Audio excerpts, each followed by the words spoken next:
सगळें जाता पळय तें एके भशेन बऱ्याक जाता. जायत्यो वस्तू आमच्या जिवितान जाता आसतना वायट बरें कितें जाता आमच्या जिवितान तें वायट आनी बऱ्याच वस्तूंनी न्हू पूण वायटूय वस्तूंनी आमी देवाक दिनवासूंक जाय, देवाक आर्गां दिवंक जाय, देवाचे उपकार आटावंक जाय. Hallelujah, praise the Lord. जायत्यो वस्तू आमच्या जिवितान तुमच्या जिवितान जाल्या उपरांत कितें वायट जाल्या उपरांत घडये तुमकां वायटूच जाता आनी तुमी म्हणटा आसतना कित्याक जाता वायटूच कित्याक जाता. हालेलुया. पूण जायते फावट आमकां खबर आसना त्या वायट वस्तून लागून जे आमकां वायट जाता तितून लागून देव वावरता आमच्या खातीर बऱ्याक. Hallelujah, praise the Lord. Whatever happens for good. जें कितें जाता पळय तें बऱ्याक जाता म्हणून अशें आमी सदां पॉझिटीव जावंक जाय, पॉझिटीव चिंतूंक जाय. हालेलुया. आनी वायट लागून जाता आसतना आमी देवाचे उपकार आटावंक जाय. Hallelujah, praise the Lord. घडये तुका गरना, म्हाका कित्याक गरना, हांव वयरूच सरना, म्हाका गरना अशें म्हणटा आमी म्हणटा आसतलीं. तुका गरना. हालेलुया. पूण तूं तर पासयेचें न्हिदना, तूं रस्त्याचेर न्हिदना. हालेलुया. तुजे भाशेन तुका आयज तुका आसा पळय तें कितल्याच जाणां कडेन ना आसतलें. कितल्या जाणांक हात ना, कितल्या जाणांक पांय ना, कितल्या जाणांक दोळे ना, कितल्या जाणांक कान ना. तुका आसा जाल्यार तूं ग्रेस्ड, जाल्यार तूं ब्लेस्ड. हालेलुया. घर ना जाल्यार कितें जालें, घर फाल्यां केन्ना जातलें. हालेलुया. कितें अशें तुज्या जिवितान जायना, आजून जावना तुजें काम, जावना आजून काम जाल्यार तुज्या परस कितले आनीक जे त्रास आनी आसा, कश्टांनी आसा तेंचेर धडोले आनी पडय. हालेलुया. तुज्या परस ताका कंपेर केलें परस जाल्यार तें कांयच न्हू. हालेलुया. पॉझिटीव रावुया आनी आमी हे भाशेन समजुया की कितें जाता आमच्या जिवितान तें बऱ्याकूच जाता आसतलें आनी तितूनय देव आमच्या बऱ्याकूच आनी फायद्याकूच वावरता आसतलो. हालेलुया. घडये आमकां कितें एक लेसन शिकोवपाक देव तें वायट आमच्या जिवितान हाडटा. वायट आमच्या जिवितान येवं नासलें जाल्यार आमी घडये देवाक उलो मारचें नासलीं, घडये देवाचो मोग करचें नासलीं, आमी देवाचो उडास पर्यंत करचें नासलीं. पूण तें वायट आमच्या जिवितान घडलां देखून त्या वायटान आमकां देवा फुड्यान हाडलां. हय की ना? Praise the Lord. तें वायटान आमकां देवा फुड्यान हाडलां. हांव तो 22 वर्सां सुमार कितें जालें आसतलें, म्हाका टीबी जाल्ली, म्हाका रगत उठतालें, हांव रगत उठतालो. हालेलुया. त्या वेळार म्हाका जेजू बद्दल कांयच खबर नासली, जेजू हांव अडको नासलो. त्या वेळार म्हाका जेन्ना दुयेंस जालो, टीबी जाली, म्हाका हॉस्पिटलान आहलो 9 दीस, टीबी हॉस्पिटलान आसलो हांव. हालेलुया. जरी तर म्हाका तेन्ना टीबी जावन आसली जाल्यार म्हाका जेजूची ह्या देवाची ओळख मेळचें नासली. हालेलुया. तो जेजून म्हाका वखदां नासतानाय बरो केल्लो आसा. दोतोरांनी 1.5 वर्स वखदां घेवंक सांगलेलें, हांवें 3 म्हयन्यांनी बंद केली आनी हे भाशेन वखदां आयज लागून घेवंक ना. कितलीं वर्सां जालीं. डॉक्टरान 1.5 वर्सां वखदां घेवपाक सांगलेलीं. टीबी जाल्ली म्हाका त्या वेळार. हालेलुया. आनी हांवें बंद केल्या उपरांत कोण म्हणटाले तुजें दुयेंस वाडटलें, तूं मरतलो, तूं दुयेंस वाडटलें. हालेलुया. पूण हांव जेजू त्या वेळार म्हाका जेजूची म्हायती मेवली, कोणें बायबल दिलो, कोणें जेजू बद्दल सांगलें. म्हाका देवाची तान लागली, देवाची भूक लागली. हांव देवाचे वाटेन गेलो, देवाक सदीत गेलो. देव वावुरता जायते फावट दुयेंसांनी, कश्टांनी, गरीबकायेंनी आमकां आपल्या फुड्यान हाडपाक. हालेलुया. आमच्या जिवितांत जर सगळें बरें आसलें, जायते दुडू आसले, भरपूर आमकां बरें आसलेलें जाल्यार आमी देवाची गरज ना म्हणटले आसले. हालेलुया. जायते दुडू आसले म्हणटाले देव म्हाका नाका, म्हाका सीक लागून जालो जाल्यार बरें 5 लाख 10 लाख दोतोरांक मोडून हॉस्पिटलान मोडून मनीस बरो जाता. हालेलुया. पूण आमच्या वसली, तुमच्या वसली तुटला मोडला गरीब आसा पळय ती, पयशे ना, कितें ना, देवाक उलो मारूंक लागता. त्या त्रासांनी देवाक सदूंक लागता. देवा तूं पाव, आमकां आतां पयशे लागून ना, दोतोरांच्यानी बरें जायना देवा, तूंच पाव देवा. जायते फावट आमकां ते त्रास वो तें दुयेंस वो गरीबकाय आमकां देवा कडेन हाडटा. देखून आमी जाणा जावंक जाय whatever happens for good. हे भशेन पॉजिटिवली आमी घेवंक जाय. घडये तुजो धंदो चलोना आयज, घडये आमकां दिसता बरें धंदो चलोना, हें बरें अशें न्हय, वायटूच तें, पूण तितूनय घडये देव तुका आपल्या फुड्यान हाडूंक पावता. ते धंदो चलना, बिजनेस जायना देखून तूं देवाक सदीत भोंवता. देवा म्हाका पाव, देवा म्हाका ब्लेस कर, म्हाका वयर काड, म्हाका बरो धंदो दी. तूं हांगा थिंगा मागण्यांनी भोंवत रावता, कित्याक तुजें चलना देखून, तुजें कांयच बरें ना देखून. देव जायते फावट एलाव करता आमच्या जिवितांत त्रास, आमची परिक्षा घेता देव जायते फावट. त्रास धाडून, दुयेंसां धाडून, कश्ट धाडून, गरीबकाय धाडून आमी ताचो मोग करतले काय म्हूण त्या दर्याचेर आमकां व्हरता देव. जंयसर तुफान आहा, झडमड आसा, वारें आसा, आमकां ताचेर पातयेवंक, ताचेर भरोसो धरूंक त्रासांतल्यान व्हरता, परिक्षा घेता आमची. जायते फावट देव पावना म्हूण आमी सोडून दिता देवा. देव तुका टेस्ट करता, देव तुजी परिक्षा करता आनी पळयता तूं ताचो मोग करतलो काय म्हूण. तुज्या त्रासान, ते गरीबकायेन, ते तुजे उणेपणान देव तुजी परिक्षा घेता. शेवटाक पर्यंत ताचो तो मोग करतलो काय म्हणून देवूय आमची परिक्षा घेता आसतलो. Praise the Lord, hallelujah. देखून म्हाका लागून टीव्ही जाल्ली पळय तेन्ना त्या जेजू कोडकोन आसलो, पण त्याच दिसांनी म्हाका हांव बरो नासलो पळय तेन्ना हांव घरा येयल्या उपरांत, डिस्चार्ज जाल्या उपरांत म्हाका जेजू बद्दल म्हायती मेवली. कोणें म्हाका बायबल दिलो, कोणें जेजू बद्दल सांगलें आनी ते वाटेन हांव गेलो. आनी हांव जर तो त्या बेडार बरो आसलो आनी बरो आसलो त्या बेडार, हालेलुया, आंगान रगत शिजतालें भुरगेपणार आमच्या. आमी हेडपाचे मोजे नासले, फुटबॉल खेळपाक वो क्रिकेट खेळपाचे मोजे नासले. आनी त्या बेडार आमी गुटखा लागून खाल्ला, शिगार उडला त्या बेडार, वो सोरो पिला त्या बेडार. आनी त्या बेडार जर तर कोणें बायबल दिल्लो वो जेजू बद्दल सांगलें, कोण घोडे आयकतालो, कोणाक पडला रे देवाची, कोणाक जावं रे देव काय म्हणटले आसले घोडे. पूण जेन्ना दुयेंस जालो पळय तेन्ना देवाची गरज म्हणून कळली. तो बरो करूंक शकता, तो पावोंक शकता, तो दुयेंस काडूंक शकता. आनी ह्या देवाचेर आमी विस्वास धरूंक पावले आनी त्या दुयेंसान आमकां देवा कडेन हाडले. आमेन. तर तुज्या जिवितांत आयज कितें जाता जाल्यार तें बऱ्याक जाता. वेळे तुज्या जिवितांत कांयच बरें ना, कांयच सारकें जायना, तरी आसतना जाणा आसा त्याच प्रॉब्लेमान देव तुका आपल्या कडेन हाडूंक सोदता. Praise the Lord, hallelujah. Thank you Jesus. Whatever happens for our good. Many things happen for our good, hallelujah. Whatever God does it for our good only. देव जें कितें करता पळय तें देव आमच्या बऱ्याकच करता. देव जें कितें करता पळय तें बरेंच करतलो, बरेंच करता. देव कितेंच वायट करिना. देव कितें करता पळय तें आमच्या जिवितांत बरेंच करता, बऱ्याकच करता आनी बऱ्याकच वावुरता. Whatever God does it for our good only. Whatever God does, it does perfect. देव सारकें करता. Praise the Lord. जे मनशा कोणें जायना तशेंच तें देव करता, परफेक्ट करता. Everything happen for a reason. Everything there is a reason behind. Whatever that happens, there is a reason behind. Hallelujah. Praise the Lord. Everything happens for a reason. कितें तरी मकसद आसा देवाचो, कितें तरी मकसद आसा तें घडलां तुज्या जिवितांत. Amen. Nothing can happen without the knowledge of God. Nothing can happen without the permission of God. एक केस लागून हालतलो जाल्यार देवाचें परमिशन जाय. जॉबाक लागून, जॉब आमी बायबलान पळयता, जॉब नांवाचो व्हडलो मनीस, एक व्हडलो ग्रेस मनीस आसलो.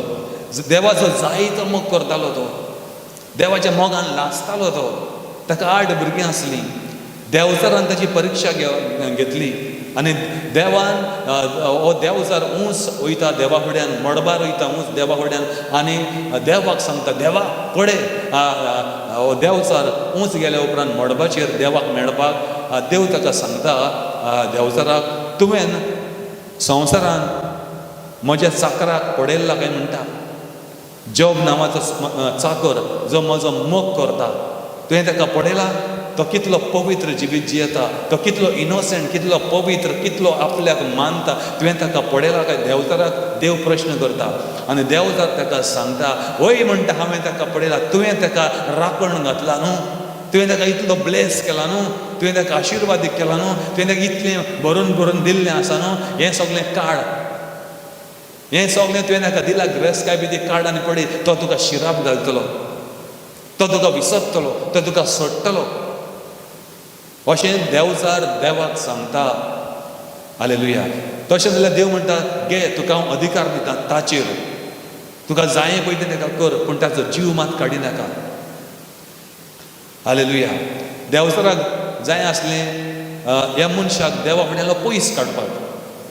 तो देंवचार कितें करता, तें परमिशन घेता आनी हे संवसारान येता. आनी जोब एकदम बरो मनीस, देवाक भियेतालो. ताका 8 भुरगीं आसलीं, चेडे आनी चेडवां धरून 8 आसलीं. सगळ्यांक एक एक घरान तीं रावतालीं आनी पार्टी करीत आसतालीं. ह्या घरान पार्टी, त्या घरान पार्टी, बर्थडे, फंक्शनां. हालेलुया. देंवचार कितें करता, पावस धाडटा, वारें धाडटा, जोडमोड धाडटा. देंवचारा कडेन बी शक्ती आसा, पावर आसा, पूण देवान दिल्या बगर ताका कांयच मेळना. देवान परमीट केल्या बगर, परमिशन दिल्या बगर कांय जायना. देवान ताका अधिकार दिलो आनी सांगलें, कर, तुका जाय तें कर. त्या मनशाक पळोवया तूं कितलो लगून ताका हें करतलो आनी तो खरो आपलो तुका आपल्याक सोडटलो सोडचें ना. हालेलुया. तुका अधिकार दिता, पळोवया म्हणून. देव जाणा आसलो जॉब ताका सोडपाक तयार ना म्हणून. कितेंय केल्या लागून जॉब नांवाचो मनीस देवाक खबर आसली तो आपल्याक सोडचें ना, आपल्याक शिराप घालचें ना. कितेंय धाडटा ह्या जिवितांत. तो देंवचार वारें धाडटा, तुफान धाडटा, त्या घरांचेर घरां मोडोन सगळीं भुरग्यांची, जॉब नांवाच्या भुरग्याची, जॉब नांवाचो आसलो पळय, ताच्या भुरग्यांचेर घरां पडोन मोडोन ती सगळीं भुरगीं घराच्या पोंदा पडोन मोडटा. 8 जाणां. ताचे बोकड्यो, ताची गोरवां, ताची गिरेस्त हे भशेन आसले पळय ती उंटां, दुस्मान येवन सगळीं घेवन वयता. कोण उंटां वता, कोण बोकडे वता. देंवचार धाडटा हे भशेन ताका गरीब करता सारको. आनी एक एकटो चाकर येवन ताका सांगता, जी गोरवां येयलीं, उंटां येयलीं, बोकडे येयले, पळय ताची भुरगीं मेलीं. तो वड्डेर पिंजोवन रडटा, बडयता आपले हांव आनी देवाक अशें म्हणटा, देवा तुवें दिलें आनी तुवें व्हेलें, देवा तुवें दिलें आनी तुवें व्हेलें. रडटा दुकानी बाबाट मारून, तुवें दिलें तुवें व्हेलें. पूण देवाक तो कांयच वायट म्हणना, सगळें देवाचें.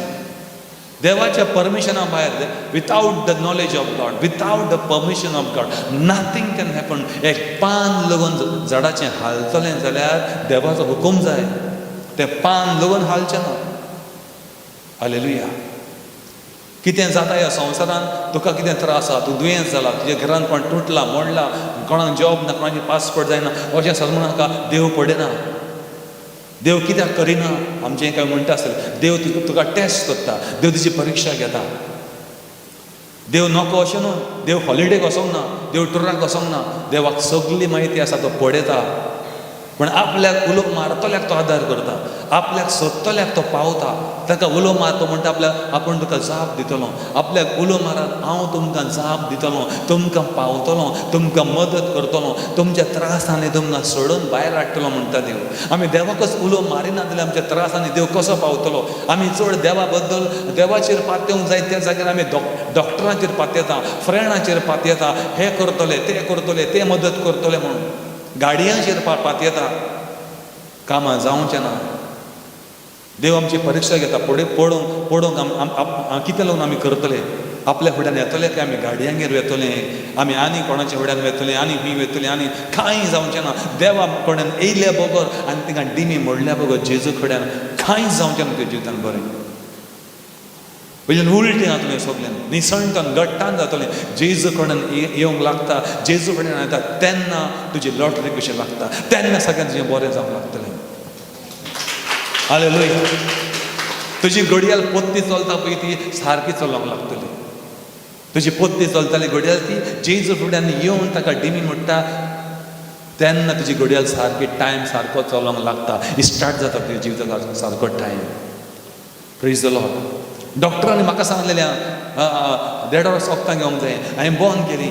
लोक म्हणटालो कोण म्हणटाले वाडटलें चड दुयेंस सुबेज वर्स जातलें परतून डॉक्टरा फुड्यान वयता हांव 3 म्हयन्यांनी एक्सरे काडूंक डॉक्टर तापयता बोबाड मारता आनी म्हाका तापयता जायतो परतून एक्सरे काडूंक धाडटा एक्सरे काडून हाडल्यार टीव्ही आसली ती कांयच ना सारको बरो जाल्लो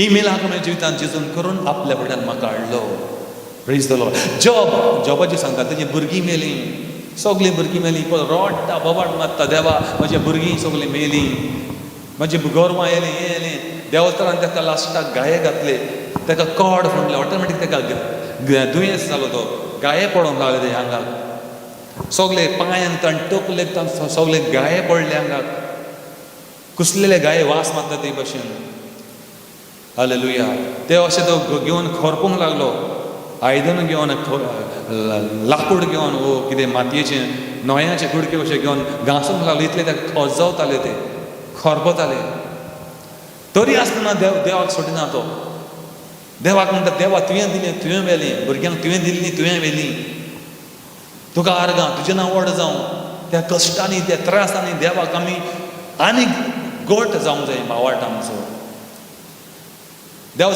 देवान हुकूम दिवना ताजो जीव काडपाक बायल लागून ताचे येवन ताका जॉबाक म्हणपाक लागले खंय राहा तुजो देव खंय आसा रे देव तूं सगलो वगत देव करतालो सगलो वगत तूं देव मागणी करतालो हें करतालो तें करतालो सकाळीं 5 उठोवन तूं देवाक उलो मारतालो मरे पळय रे देवान तुका कितें केलें तुजे भुरग्यांक मारून उडयलीं मरे तुजे गोरवांक बोकडे सगळें येलें मरे दुस्मनांनी खंय रे आसा तुजो देव चल ह्या देवाक तूं शिराप घाल आनी तूंय मरून वच रे बायल लागून म्हणपाक लागली देव जर तिच्या मनान लागून येवन काम करपाक लागलो देवाक शिराप घाल म्हण पूण ना तो गट उबो रावलो ताणें देवाक शीण करूंक ना आपल्या त्रासान कश्टांनी गरीबकायेन उणेपणान देवान ताका शेवटाक म्हणटा इतलो ब्लेस केलो ताका बरो केलो ताची कात बरी जाली तो बरो जालो बरो जावन कित्याक देवाचेर ताणें विश्वास दवरलो शेवटाक पर्यंत देवाक ताणें शीण करूंक ना आनी शेवटाक ताका देवान इतलो ब्लेस केलो 4 फावट ताका पयल्यावन ताका 4 फावट देवान ताका आनीक ब्लेस केलो शेवटाक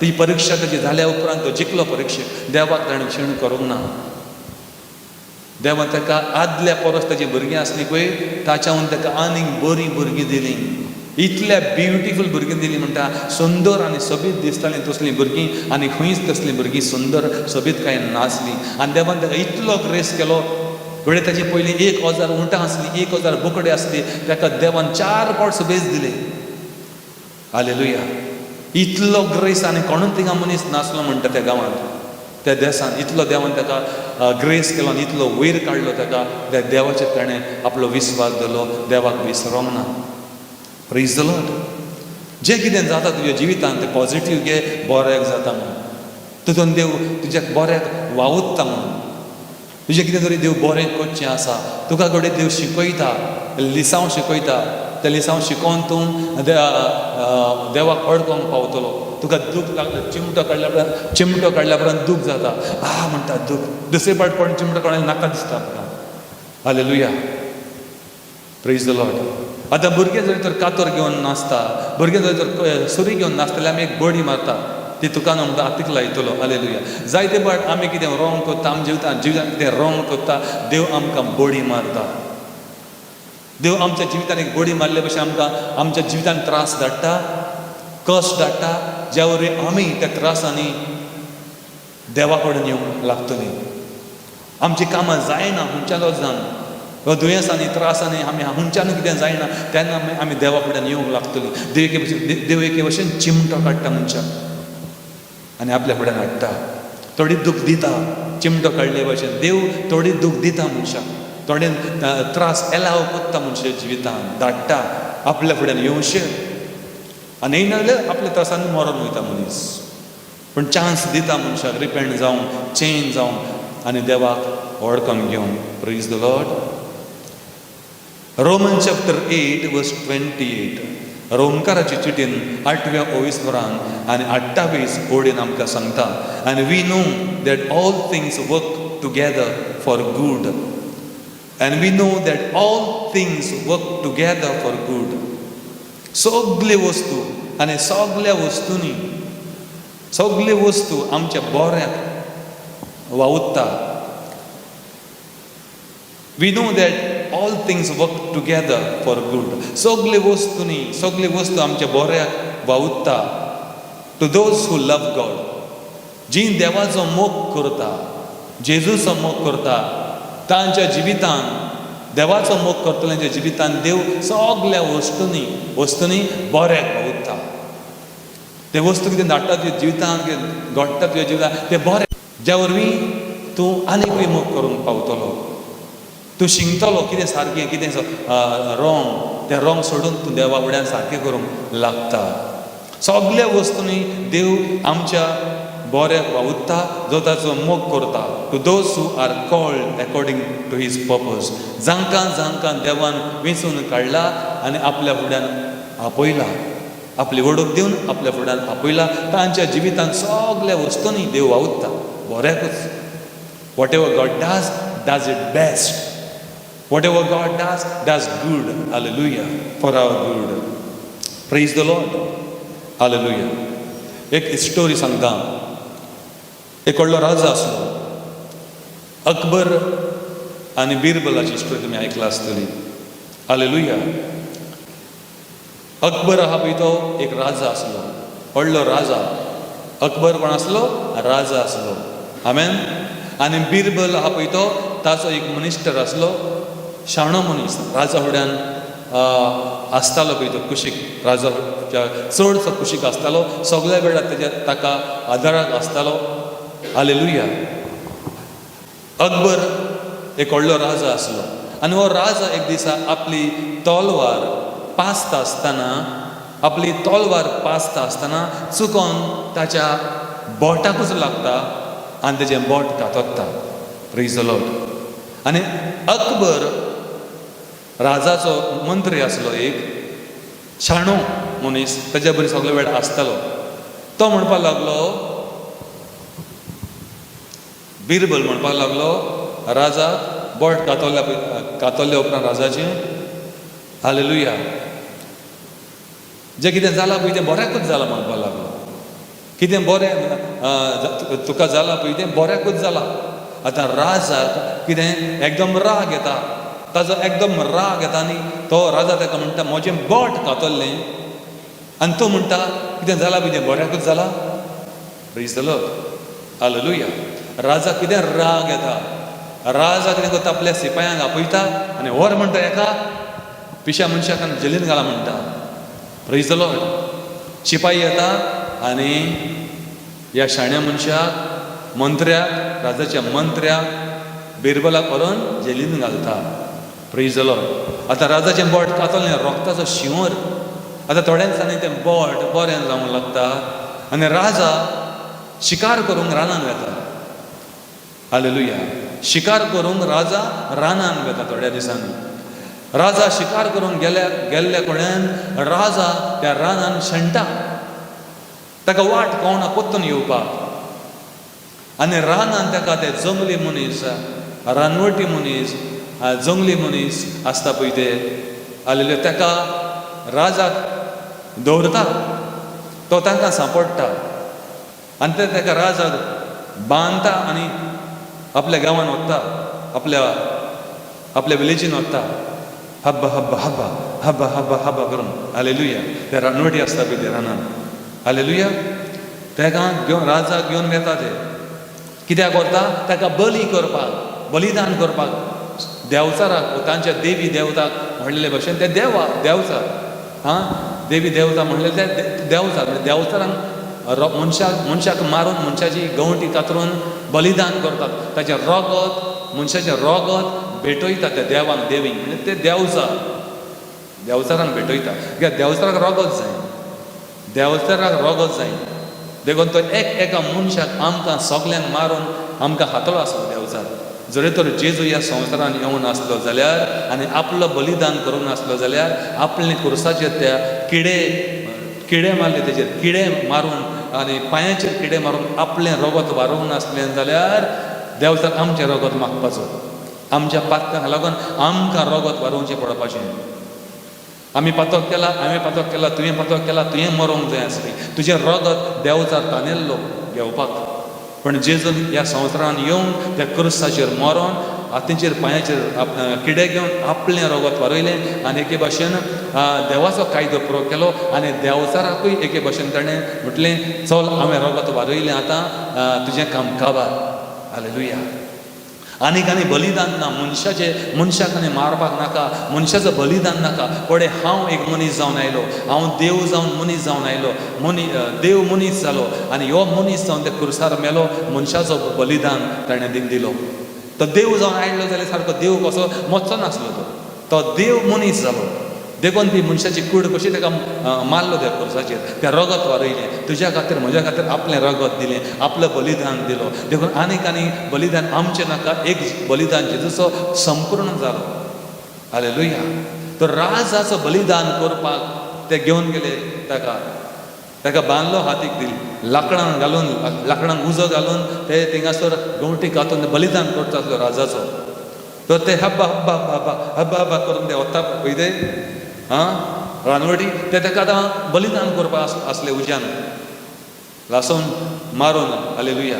तेन्ना एका मनशाचें नदर राजाच्या बोटाचेर पडटा, राजाचें बोट कातरलेलें आसलें. हालेलुया. आनी ते राजाक सोडटा. ते म्हणटा आरे सायबा एका बेश्टो धरून हाडलो, हो सारको बलिदान न्हू, ताज्या पडे हातीक काट आसा, ताजें ऑलरेडी रगत वारवलें, एक पाट बलिदान केलो ताचो. ताच्या देवीन देवता ते देवचारान बलिदान एक म्हणल्यार परफेक्ट जाय आसलें, कसलो दाग आसूंक उपकारना, कसलो काट आसूंक उपकारना. एक पाट रगत गेलें, तुजो सॅक्रिफायस तूं सारको न्हू, परफेक्ट न्हू, तूं सारको आसा म्हणलो हेल्थान. तर एक मनशाचें नदर त्या राजाच्या कितें पडटा, बोटार पडटा, रगत गेला म्हूण, काट आसा म्हूण, आनी ते ताका सोडटा. म्हणटा सारको बलिदान न्हू, ताका सोडुया. राजाक ते सोडटा. राजा आतां राजा सोडल्या उपरांत ताका उडास येता. अकबराक राजाक उडास येता. बिरबलान आपल्याक कितें सांगलेलें, कितें जाता पळय तें बऱ्याक जाता. तर हो काट तुका पडलो, राजा आपले तलवार पासतालो पळय, दार काडटालो तेन्ना बोटाक लागून बोट कातरलेलें. आनी बिरबलान कितें म्हणलें अकबराक, राजाक कितें जाता पळय तें बरें जाता. कारण राजान ताका जेलीन घालो त्या खातीर. बरें जाता, आपलें रगत गेलें म्हणून, आपलें बोट कातरलें न्हू, बरें जाता म्हणटा ताका जेलीन घातलेलो. Praise the Lord. ताचो उगडास येता. कितें काट जालो पळय तो बऱ्याक जालो म्हणून, हो काट नासलो जाल्यार आपलें बलिदान आयज सर जावपाचो म्हणून तो सुणटा. Praise the Lord. परतून घरा येयले उपरांत राजा बिरबलाक वचून सांगता, हालेलुया, आपल्याक रानान दवरलो अशें जालें, पूण आपल्याक काट आसलो देखून सोडलो. हालेलुया. आपूण सोडलो, आपलें बरें जालें. पूण तुजें कितें बरें जालें रे? राजा म्हणटा, कोणाक म्हणटा? ताच्या मंत्र्याक म्हणटा, तो जेलीन आसा पळय तो. म्हजें तर बरें जालें, तुजें कितें बरें जालें रे? तूं जेलीन आसा, तुजें कितें बरें जालें? राजाक तो म्हणटा, राजा हांव तुका थँक्यू म्हणटा, तुज्यान बरें म्हजें जालें. आमेन. तुज्यान बरें म्हजें जालें. राजा म्हणटा, कशें तुजें बरें जालें रे? हालेलुया. तुवें म्हाका जेलीन घातलो म्हणून हांव साल्वार जालो, ना जाल्यार सगळे बेटार हांव तुज्या सांगातान आसता, तुज्या बरी भोंवता, आनी ते तुका सोडपाचें आनी म्हाका उज्यान घालपाचें. Praise the Lord. तो बलिदान करता पळय तेन्ना बिरबलाचे आतां कांय गांवां नासलो, काट नासलो. तो राजाक ते सोडपाचेंच, काट आसा म्हण ताका, पूण त्या जाग्याचेर ताका घालपाचो ते. तो तुवें म्हाका जेलीन घालूनय बऱ्याकूच गेलें. कितें जाता पळय तें बऱ्याक जाता. तर पॉझिटीव घेवंक जाय, पॉझिटीव घेवया. कितें तुज्या जिवितान जालां पळय तें बरें जालां, बऱ्याक जालां, बऱ्याक देव वावुरता आसतलो. ताडी मारून देवाक आर्गां. Praise the Lord. Hallelujah. Argan tuka Jesu. Praise the Lord. Hallelujah. Hallelujah. एक आसलो शेतकार. कोण आसलो? शेत रोयतलो शेतकार आसलो. आनी शेतकार वो कितें म्हणटालो सदां, कोण ताच्या फुड्यान आयलो, कितें जालें जाल्यार तो सदां म्हणटालो, कितें जाता पळय तें बरें जाता, कितें जाता पळय तें बऱ्याकूच जाता, कितें जाता पळय तें बऱ्याकूच जाता. What ever happens for good. Hallelujah. अशें सदां म्हणटालो तो. एक दिसा ह्या शेतकाराचो गळो बांदून आसलो पळय तो, दोरयेक बांदून आसलो पळय तो गडो दोरी तोडटा आनी दाव मारता आनी रानान पावता. Hallelujah, praise the Lord. ह्या मनशाचो गडो पावून येता रानान, दोरी तोडटा आनी वयता. Praise the Lord. आतां ताचे गांवचे सगळे येता, फ्रेंड येता, गांवचे येता आनी सगळे रडोंक लागता, बिलाप करता. शी म्हणटा कितलो बरो आसलो गडो रे तुजो, कितलीं वर्सां तुवें पोसला रे तेका. शी सगळे रडटा, दूख मनयता. इतलीं वर्सां तुवें तेका त्रासान पोसला मरे, शी. हालेलुया. सगळे उलयता आनी दूख मनयता. पूण हो एकलोच ओके आहा, तो हांवूय करना खंय करना. हालेलुया. तो तरी आसतना म्हणटा कितें जाता पळय तें बरें जाता, कितें जालां पळय तें बऱ्याक जालां. हालेलुया. यार येवन रडटा आनी वयता. Praise the Lord. थोड्या दिसांनी गडो पोत्तून येता आनी येता आसतना आनी ती 4 घोड्यांक घेवन येता. Praise the Lord. तो गडो गेल्लो पळय तो रानान व्होन थोड्या दिसांनी पोत्तून येता आसतना 3-4 आनीक घोडे घेवन येता. तो एकदम हॅपी जाता. सगळे गांवचे लोक बत्ता, रे घोडे गेल्लो, पोत्तून आयलो, आनीक 4 घेवन आयलो. Praise the Lord. कितें जाता पळय तें बऱ्याक जाता म्हणटा. आमेन. तर थोडे दीस जाले हे भशेन हे शेतकाराच्या जिवितान थोडे दीस अशें वयता वयता वयता. एक दिसा ह्या शेतकाराचो चेडो घोड्याचेर वयता आसतना घोड्याचेर वयता आसतना पडटा वाटेक आनी हात आनी पांव मोडटा. Praise the Lord. रावंड मारता आसतना हो पडटा आनी हात आनी पांव मोडटा. आतां ताचो हात आनी पांव मोडला देखून शेतकाराचो सगळे गांवचो लोक बसता, फ्रेंड येता, सगळे येता आनी पोत्तून रडोंक लागता, दूख मनयता. शी म्हणटा तुजो चेडो मरे हात पांव मोडून घालो मरे. सगळे दूख मनयता, रडटा. म्हूण हो कितें करता, हांवूय करना खंय करना, ओग्गी बरो रावता. कितें जाता पळय तें बऱ्याक जाता अशें चिंतून. हालेलुया. कितें जाता पळय तें बऱ्याक जाता. तो रडना तें रडटा म्हणून. हात पांव मोडला. त्या गांवांत त्या दिसा कितें जालें न्ही, थोड्या दिसांनी हात पांव मोडल्या उपरांत त्या गांवांत राजान आपल्या सैनिकांक धाडले त्या गांवांत. कित्याक सैनिकांक धाडले, सगळे तरणाटे भुरगे आसा पळय ते, यंग भुरगे आसा पळय तेका धरून कैदी करून हाडचें म्हणून आनी तेका आमचे मिलिटरीन फोर्सान घालचें म्हणून. हालेलुया. भरती करचें म्हणून फोर्सान जबरदस्तीन सगळ्या भुरग्यांक गांवच्या तरणाट्यांक हाडचें धरून आनी ताका कितें घालपाचें, गॅर्राक धाडपाचें म्हणून, मिलिटरीन जॉयन करपाचें तेका. आनी ते धरून व्हरपाक लागले. आनी जाणटे आवय बापाय आपल्या भुरग्यां पासून रडोंक लागले, म्हज्या पुता केलो रे, म्हज्या पुता केलो, म्हज्या भांगरा केलो रे, म्हज्या भांगरा केलो. रडटा सगळे गांवभर जाणट्याची रडणी. भुरग्यांक वता, भुरग्यांक गेले मिलिटरीन धाडले. हेजो हात पांव मोडलेलो पळय तो ताका सोडलो. हात पांव मोडलो कित्याक जावं मिलिटरीन? तेजो हात पांव मोडलो देखून तो साल्वार जालो. तर कितें जाता पळय तें बऱ्याक जाता. तुज्या जिवितान कितें जालां पळय तें, तुज्या जिवितान कितें जालां पळय तें गणगण नाका. अशें जालें तशें जालें, बोंग दुखता आनी कितें दुखता. हालेलुया. कितें जालां पळय तें बऱ्याक जालां. देवा काळ घाल घ्या, ताडयो मार. आमेन. तुज्या जिवितान कितें जालां आनी जातलें, जायत आहा तें बरें जालां, बऱ्याक जालां. तुका कितें शिकयता, तुजी वांकडे वाट आहा ते बरें जातले जेजू क्रिस्ताच्या नांवान. Praise the Lord. Hallelujah. Praise the Lord. तर जेजू आतां कुर्साचेर मेलो. जेजू कुर्साचेर मेलो. जेजूक पळोवन ती रडटाली. मारिया, मार्ता सगळीं शीज रडटालीं. जाता पळय तें वायट जातालें. आमकां दिसतालें वायट जातालें, पूण तें बऱ्याक जातालें.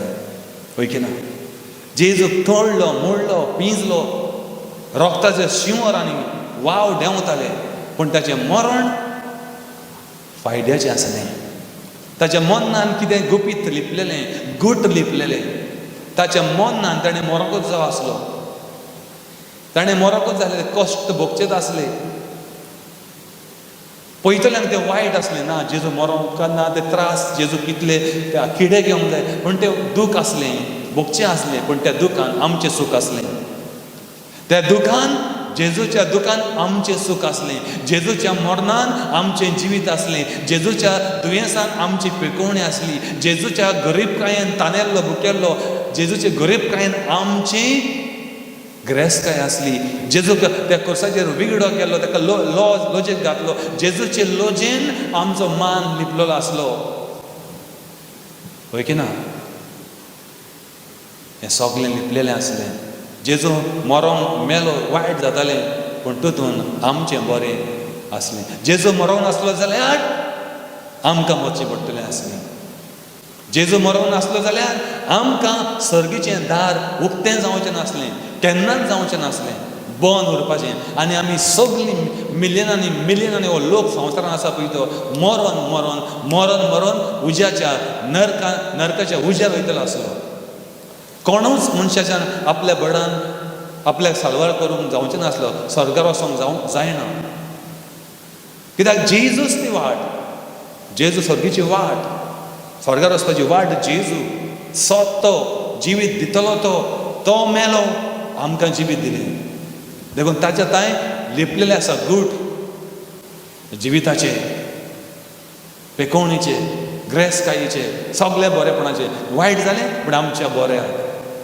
Praise the Lord. जोजफ म्हणून बायबलान आहा, ताची स्टोरी वाचितल्यार म्हाका कळटलें कोणा भाशेन ते शेतान काम करताले. ताचे भाव 12 जाण भाव सगळे, जोजफ आहलो पळय तो सारको ल्हान भाव, शेतान काम करताले, बोरे बांदताले पळय. तेन्ना एका सपनान आपल्या जो बरो आपल्या भावां मदें व्हडलो बरो दिसता. सगळे भावां मदें ताचो बरो बांदतालो पळय तो. हालेलुया. तोणाचो लांकडाचो बरे शेतान बांदताले पळय ते. भावां मदें आपल्याचो बरो सगळे उंच व्हडलो जाल्लो ताका दिश्टी पडटा सपनान. आनी आपल्या भावांक तो आपलें ड्रीम सांगता, आपलें सपन सांगता. तुमच्या मदें आपलेचें बरो आपल्याक व्हडलो दिसपाक लागलो. त्या भावांक जेलसी जाता, ताका राग येता आनी ते चिंतून पडटा, हो फुडाराक आमच्यानी व्हडलो जातलो काय, आमच्यानी ग्रेस जातलो काय, एका ओरयांनी विकया म्हूण कोणाकूय, एका वरान मारया म्हणून, ताचो जीव काडया. ते ताका घेवन वयता, वता ताका जंगलान वता, खंय वता, डेजर्टान वता आनी व्हडलें भुंयार आसता, उंच सगळ्याक हें आसता, गोल आसता पळय, भुंयार आसता, तितून ताका उडयता ते भुरग्याक, ते घालता, मरोन दी म्हण थिंगात तान येवन भुरग्यांक. हालेलुया. ते घालून थिंगा घालता आसतना आनी घालप थिंगा त्या वेळाचेर त्या सायडीन आनी कोण वेतालो, परदेशी मनीस इजिप्ताक वेताले. हालेलुया. ते चिंता एका हिंगासो उडोवन फायदो ना, मारून आमी ह्या भुरग्याक विकया म्हण आमच्या भावाक. ते वयता तांकां विकया, ते काडटा आनी ताका एक चाकर कसो विकता, थोडे पयशे घेता. हालेलुया. आनी आपल्या पांयक फोट मारता, ताका वागान हाल्लो आसतलो म्हणटा, आनी कितें तो रानान गेलो पळय थिंगा हाल्लो आसतलो म्हणटा. पूण वो थिंगा गेल्ल्या उपरांत त्या गांवांत ते ताका वत्ता भुरग्याक विकतो घेवन. तो थिंगा इजिप्ताक पावल्या उपरांत जायती कितें स्टोरी आहा, कोणा भशेन तो काम करता, चाकर. हालेलुया. घरान साफ सफाई करपाचें काम करता, कोणाच्या व्हडल्या मनशाचेर, व्हडल्या मिनिस्टरागेर, आनी हे भाशेन करून ताका जेलीन लावन घालता. आनी हे भाशेन फुडाराक तो व्हडलो प्रायम मिनिस्टर जाता इजिप्ताक. Praise the Lord. Praise the Lord. आनी लास्टाक ताचेच भाव ताच्या फुड्यान पावता तेन्ना दुख्खड पडलेलो, भूक पडलेली, जेवण मेळून नासलें तेंच्या गांवांत, बापायच्या गांवांत. आनी त्या गांवांत भाव लागून मागीर इजिप्ताक वेता. थिंगा इजिप्ताक जेवण आसलें, ते विकताले राजा. पूण वो थिंगा प्रायम मिनिस्टर जालो म्हणजे एका खबर लागून ना. हालेलुया. ते थिंगासर वाटेक लागता वचपाक, इजिप्ताक पावता जायत्या दिसांनी. तेन्ना हो प्रायम मिनिस्टर जालो, तांचो भाव ताका वडगता आनी लिपयता आपलें तोंड. हालेलुया. आपली वडोवक दिना, पूण आपल्या भावांक त्रासूय करिना. तेणें ताका विकलेलो पयशान, पूण तोच व्हडलो प्रायम मिनिस्टर जाता इजिप्ताचो, राजाच्या सोकला. हालेलुया. मागीर हिस्टोरी, जायती हिस्टोरी आहा ती. पूण ताणें तें इकलो, वायट जालें, ते मारूंक सोदताले. पूण कितें जालें पळय, तें बऱ्याक जालें. आनी जेन्ना पळय तेन्ना ते मागीर टायम वेता तो वडोवक दिता आपली. तुमी आपल्या कोणा भशेन विकलोलो पयशांक, आपल्याक तुमी मारूंक सोदताले, विकलोलो पळय तो हांव, पळय देवान म्हाका इतलो आशिर्वाद केलो, इतलो बरो दाखयलो सपनान पळय, हें ड्रीम देव म्हाका व्हडलो करतलो म्हूण. ते मागीर भियेता ताका आपल्याक आतां मारतलो म्हूण आपलो भाव, भुरग्यापणा भाशेन केल्लें म्हणून. पूण तो कितें करता ना म्हणटा पूण म्हाका कांयच वायट करिना पूण कितें जालां पळय तें बऱ्याक जालां बऱ्याक केलां देवान. तुमकांय साल्वार करूंक आनी आपल्या बापायकूय साल्वार करूंक देवान हे बुकेच्या बेडार दुख्खाडाच्या बेडार देवान बूक पडलेलें संवसारान जेवण नासलें, इजिप्ताक जेवण नासलें, थिंगासर ते रावता बी तें जेवण नासलें. तो म्हणटा देवान बऱ्याक केल्लें, बरेंच वसत केल्लें. तुमच्या पयलीं देवान म्हाका हिंगा हाडलेलो जे वरवीं तुमकांय सारक्या टायमार जेवण मेवतलें म्हणून. Praise the Lord. तो देव जायते वस्तूंनी वावुरता, बऱ्याक वावुरता. Amen. Praise the Lord. Hallelujah. देव जाणा कितें बरें कितें वायट पळय तें. एक दिसा एक बापूय आपल्या भुरग्याक ल्हान भुरग्याक घेवन तेका ल्हान भुरगो तो गिन्यान ना तेका धाकटो भुरग्याक घेवन शॉपिंगाक वेता. शॉपिंगाक गेले, सुपर मार्केटान गेले. बापूय एका कावंटराचेर 500 रुपयांची नोट दिता, कावंटराचेर नोट दिता 500 रुपयांची आनी तो कावंटराचेर आसलेलो मनीस एक स्लीप दिता बिश्टी बापायक. हालेलुया. आतां हो ल्हान भुरगो पळयता आपल्या बापायन 500 दिले आनी तिणें बेश्टें कागद दिलें म्हणून स्लीप दिली, बील दिलें. हालेलुया. मुखार वयता बापूय आनी थोडे पयशे दिता एका दुसऱ्या कावंटराचेर आनी ते काडून पिझ्झा दिता, सॉफ्ट ड्रिंक दिता आनी कितें जाय बिटें दिता. आतां हो चेडो ल्हान आहा पळय तो तेका गिन्यान ना, तो चिंतूंक पडटा पयलो कावंटर आहा पळय तो कितलो वायट मनीस काय म्हणून. हालेलुया. पयल्या काउंटराचेर आहा पळय तो अच्छा नहीं आदमी, उसने स्लिप दिया, मेरा बाप 500 दिया, उसने कागज दिया, ये आदमी अच्छा नहीं. इधर ये काउंटर का लोग अच्छा है, पैसा दिया, पिज़्ज़ा दिया, सॉफ्ट ड्रिंक दिया. हालेलुया. उसको मालूम नहीं ना, वो सोचा उधर स्लिप दिया, कागज दिया. आमेन. Praise the Lord. जायते बट आमकां अशें दिसता आसतलें. हालेलुया. पण बापूय तो भुरग्याक दिसलें ताणें सारकें करूंक ना, स्लीप दिला. बापायन 500 दिलें, ताणें स्लीप दिला. भुरग्याक दिसलें ताणें सारकें करूंक ना. पूण ताचो बापूय जाणा आसलो कितें जालां बी तें सारकें जालां. कितें जालां बी तें कोंच सारकें जालां. Praise the Lord. बापूय जाणा आसलो तें कोंच सारकें जालां. कित्याक एका काउंटराचेर पयशे दिले, ताणें कितें गेला तें ताका मेवतलें, पार्सल मेवतलें. स्लीप दिला. दुसऱ्या काउंटराचेर पयशे दिले, पिझ्झा मेवली, सॉफ्ट ड्रिंक मेवलें भुरग्याक. आमेन. तो बापूय जाणा कितें जालां पळय तें बरें जालां. भुरगो नको. तेच भशेन आमी जायते जाणा आमी नेणार. हें अशें कित्याक जालें, तशें कित्याक जालें आमी गुणगुणटा. आमी कित्याक बरीं जायना, आमी कित्याक वयर सरत ना, आमी कित्याक बरीं जायना. आमी ल्हान भुरग्या भशेन आमी गुणगुणटा. आमी नको, आमी कंप्लेन करता, तो काउंटर आहा तो बरो न्हू, हे आदमी अच्छा नहीं, कागद दिया, इधर सब कुछ दिया. आमी ल्हान भुरगे भशेन. पूण बापूय म्हणल्यार आमचो देव जाणा कितें जालां पळय तें जाता पळय तें सारकें जाता. देव तो बापूय तो जाणा कितें जालां तुज्या जिवितान, कितें जातलें, बऱ्याक जालां पळय. Amen. Praise the Lord. Hallelujah. आर्गां तुका Jezu. Praise the Lord. Hallelujah. Praise the Lord. आर्गां तुका Jezu. Praise the Lord. Hallelujah. Whatever good or bad कितें जाता तें बरें जाता म्हणून आमी मानून घेवया आनी मुखार या आमच्या जिवितान. Hallelujah. Proverbs 16:4 says, the Lord has made all for himself. Yes, even the wicked for the day of doom. The Lord has made all for himself. देवान सगळ्यांक आपल्या खातीर रोजला, घडयला. Yes, even the wicked for the day of doom. वायट मनशाक लागून देवान रोजला जाल्यार हालेलुया ताच्या करण्याचो ताका फळ दिवन देवान रोजला. ताणें कितें वायट केलां, वो वायट मनशान केला, ताचो कोणें बरें केल्ल्याक बरें फळ मेवतलें. तुवें शेतान जर आंबे रोयला, आंबे तुका मेवतले. चिको रोयला, चिको मेवतले. तुवें नाल्ल रोयला, नाल्ल मेवतले तुका. बऱ्याक बरें मेवतलेंच आनी वायट केल्ल्याक वायट ताचें परतून मेवतलेंच. बऱ्याक मनशाकूय आनी वायट मनशाकूय देवान रोसला आनी दर एकाचो परिणाम, कामाचो फळ ताका मेवताच. आमेन. एक स्टोरी आनी हे भशेन आसा. एक मंदिरान आमी जाणा आमचो देव जिवो देव, आमचो देव उलयता, आमच्या देवाक हात हालयता. आमचो देव चितो देव, पण मनशांनी जायते मुर्त्यो करून दवरला. आतां तसलीच एक स्टोरी, एक काणी मनशांनी घडयल्ली, पूण आमकां कितें तरी शिकयता. एका इगोर्जेन वो एका मंदिरान एकटो मनीस साफ सफाई करून कामाक आसलो, झाडू मारूंक पुसूंक कामाक आसलो. हो सद्दां काम करून करून सारको बेजार जाल्लो. एक दिसा तो मुर्तेक त्या देवाक म्हणटा, देवा एक दीस तरी म्हाजो जागो घेर आनी पळय कितले त्रास पडटा पळय ते म्हाका. तूं बरो ओगी बसोन आसता. हालेलुया. तूं ओगी बरो बसोन आसता. एक दिसा म्हजो जागो घे आनी पळय रे हिंगा कितले त्रास पडटा पळय ते साफ सफाई करपाक. देव म्हणटा आं तशें बरें तर हांव एक दिसा कितें करतां, फाल्यां ह्या जाग्याचेर तूं बस आनी तुजो जागेर हांव वयता आनी काम करतां. ओके. आनी दुसरे दिसा एक्सचेंज जाता आतां. बरें म्हणटा हो. पण देव सांगता खंय तेका, ती मुर्ती सांगता पळय आं फाल्यां तूं हिंगा बसतलो पळय, तुवें आलोंक आनी डोलोंक उपकारना आनी कितें उलोवंक उपकारना. कितेंच उलोवंक उपकारना. तुका सांगता पळय तें तूं आयक. तो गडबड करनाका. हिंगा ओगीर बसपाचो आनी सगलें आयकपाचें. कोण शिराप घालतले, कोण गाडी मारतले, कोण लादीन सांगतले, तें सगलें आयकोंक जाय तुवें. तें तुकाणें जावचें ना रे. तो म्हणटा ना जातलें. हालेलुया. तुकाणें म्हजें काम जावचें ना देवा. झाडू मारपाक, बांक पुसपाक आनी तें तुकाणें जावचें ना. हालेलुया.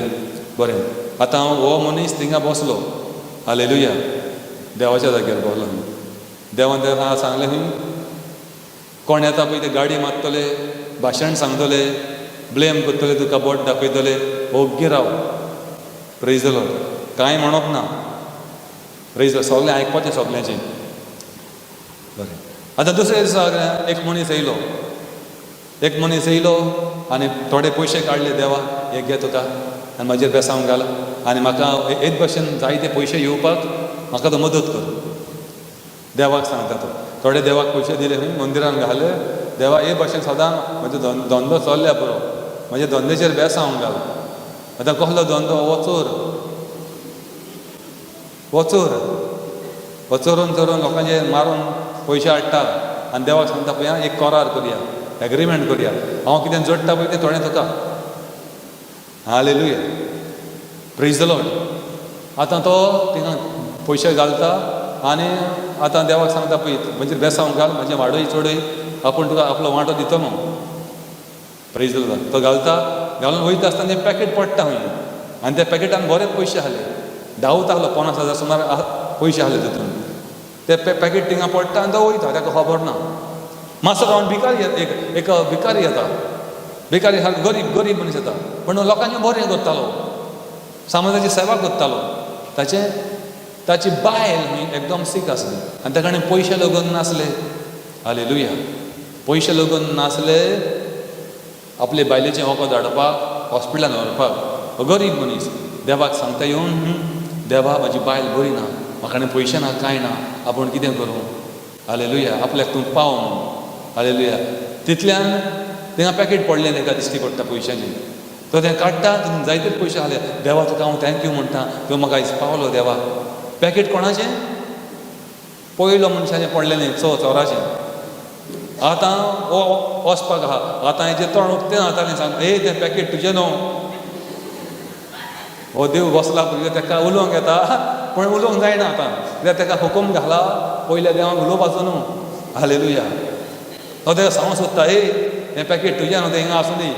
पण ना, तो आतां आयकता. त्या सांगूंक गेला न्हू, तो पॅकेट घेता वयता. Praise the Lord. तेजे बायलेक सीक आहली बायल. मातसो रावन तो कितें करता, तो गेले उपरांत एक पायलट येता, बोटीचो पायलट येता. हालेलुया. बोट, व्हडली जहाज, बोट, बोटीचो पायलट आसता पळय, तो दर्यान चलयता पळय ती, तो पायलट येता आनी देवा कडेन उबो रावता. देवा आयज म्हाजी पयली ट्रीप, आपूण पयस वचपाचो आहा, आपल्याक सक्सेस दी, बरे भशेन आपल्याक व्हर, बरे भशेन आपल्याक हाड. हालेलुया. आनी तुवें म्हाजी बरी सक्सेस, म्हाजे ट्रिपीक म्हाका सक्सेस दिलें जाल्यार आपूण परतून तुज्या कडेन पांया कोण येतलो म्हण हो सांगता देवा. तितल्यान हो पयलो मनशाचें पॅकेट पडलेलें पळय तो, तें सदून पॅकेट परतून येता थिंगा. ताका कोण मेवता? आतां हो पायलट बोटीचो आहलो पळय तो मेवता. हो ताका आनी केस्तांवां झगडीं करता. हें पॅकेट तुकाच मेवलां आसतलें म्हणून, काड म्हण भायर बेगीन. म्हजे पयशे 50,000 आहले थिंगा. हालेलुया म्हजे पयशे दी तुजे पॅकेट दी हो म्हणटा म्हाका मेळोंक ना रे म्हाका मेळोंक ना पुलिसांक फोन मारता पुलीस येता थिंगा हालेलुया प्रेज द लॉर्ड तितल्यान हो देव बसलेलो पळय तो देव जावन थिंगा तो तोंड घालता हालेलुया कित्याक हो इनोसंट न्हू हो इनोसंट हो पायलट आहा पळय इनोसंट ताणें काय पयशे पॅकेट मेळोंक ना देव ताका तोंड घालता पयशे ताणें काडूंक ना तें तो पळय मुखार थिंगा पावला पळय ताणें पॅकेट घेवन गेला देवान जाप घाली हालेलुया तर पुलीस येता ताका धरता आनी जेलीन घालता आनी पॅकेट ताका दिता हालेलुया आतां दीस काबार जालो हो देव येता आनी देवाक ताका सांगता जालो आतां टायम काबार आतां म्हज्या जाग्यार हांव बसतां तुजो जागो तूं घे हालेलुया पण म्हाका सांग रे तुजो दीस कसो जालो आयज शी कसो जालो हांवें लोकांक इतलें हेल्प केलें जाणा देवा तुका कशें जावचें नासलें तूं ओगी बसपाचो होच हालेलुया तूं ओगी थिंगा आसतलो आसलो हांवें बरें काम केलां आयज हालेलुया कसलें काम केलां सगळ्यांची न्हीद केली म्हणटा हालेलुया आनी सांगता टाक टाक टाक सगळें भाशण सांगता अशें जालें तशें जालें पयलो मनीस येयलो हालेलुया देव ताका सांगता आरे आंदाडे आरे पिशा तुका सांगलेलें हांवें तोंड उक्तें करिनाका म्हण तुवें सगळें गडबड केली आतां हालेलुया हांवें तांच्या लायफाचें सारकें सेट पयलेंच करून दवरलेलें देव कितें सांगता ताका तांच्या लायफाचें हांवें पयलेंच सेट करून दवरलेलें कितें जावंक जाय कितें जातलें पयलें पण तुवें सगळी वाट लावन सोडली ताची पयलो मनीस तुवें येयलो पळय पॅकेट पडला पळय तो चोर लोकांचे हात मारतालो हालेलुया लोकांचे पयशे मेवताले पडलेले लोकांचे पयशे मारतालो आनी तो कोरार करता अर्दे तुका दिता अर्दे हांव आपूण दत्ता म्हणून दुसरो मनीस येयलो पळय तो ताची बायल बरी नासली ते पयशे ताका मेवलेले जाल्यार तो वचोन दोतोरागेर वचोन आपले बायलेचें ट्रिटमेंट करून ताची बायल तरी बरी जावपाची देव ताका सांगता ह्या चोराक तुवें पयशे दिले लुटलेले ते हे गरीबाक मेवलेले तो ताची बायल बरी जावपाची हालेलुया प्रेज द लॉर्ड आनी तो पायलट पळय येयलेलो पळय तो जरी तो जेलीन पडलेलो जाल्यार तो वाचपाचो कित्याक तुवें सगळें बिगडावन सोडलें हालेलुया कितें बिगडावन सोडलें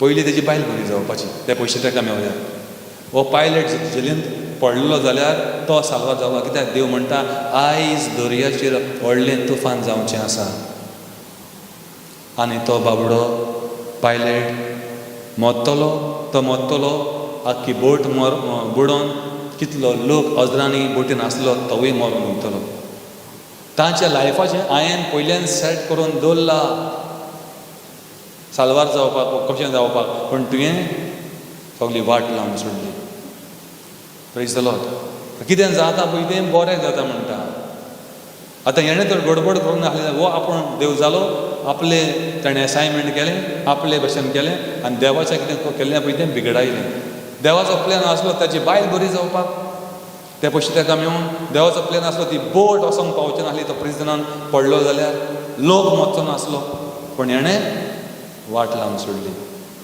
तर जायते बाबड आमच्या जिवितांत कितें वायट येयलां दूख येयलां मानून घे आनी देवाक आर्गां दी praise the Lord hallelujah praise the Lord आर्गां तुका Jezu praise the Lord hallelujah thank you Jesus hallelujah आर्गां तुका Jezu amen thank you Lord shall we all rise up on our feet thank you Lord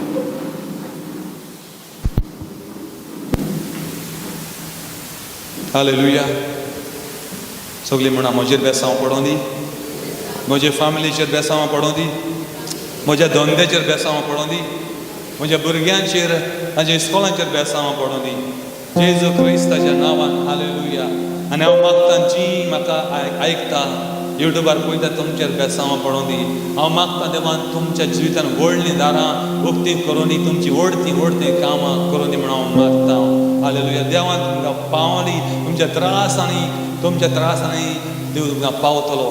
देवाक तुमी सोदतलीं, देवाक उलो मागतलीं, देव तुमकां पावतलो. जेजू धांवन येतलो तुमच्या उल्याक म्हणून मागता. देवा जे दुयेन आसा तांकां सेट फ्री कर, तांकां पेकोय देवा, तांकां जॉब ना तांकां जॉब दी देवा.